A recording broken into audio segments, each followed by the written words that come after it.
Saya membesar di kaca TV di Singapura ketika itu. Bila saya menjadi seorang pelakon kanak-kanak atau berlakon di radio, minat saya mula kepada pasca produksi apabila saya mula diberikan kepercayaan untuk membuat ataupun membina alat penyuntingan non-linear pertama di Finas pada tahun 1997. Ketika itu semua sistem analog. Jadi sebagai student, salah seorang arwah pensyarah saya iaitu Cik Ibrahim Hashim, dia bercakap, Zali, awak tahu pasal komputer kan? Awak tolong bantu Finas set up komputer pertama yang buat editing non-linear ni lah.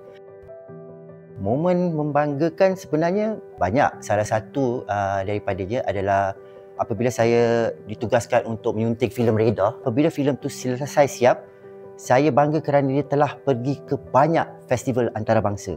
Termasuk menjadi filem yang represent Malaysia sebagai filem Oscar, dan kami mendapat banyak feedback yang positif daripada filem tu.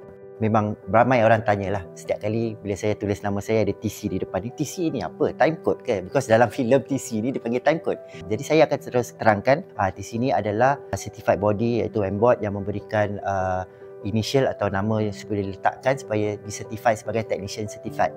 Especially yang luar negara. Mereka bertanya, dan saya of course saya akan linkkan kepada M-Board dan sebagainya untuk memberitahu yang this is how kita iktirafkan bahagian kreatif kita ataupun bahagian teknologi kita. Dan mereka rasa diorang pun nak terikut, how do we do this in our country? Mereka bangga kerana kita dapat pengiktirafan yang khas untuk dalam bahagian konten kreatif kita.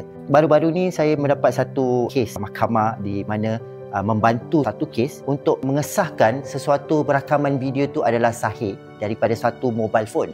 Mereka cuba cari satu Malaysia untuk cari satu syarikat yang boleh mensahihkan sesuatu video rakaman tu adalah sahih, dan alhamdulillah kes tu dimenang sebab saya mempunyai M-Board certificate. Itu saya rasa macam wow, this is the first time saya buat kes yang berdasarkan qualification itu.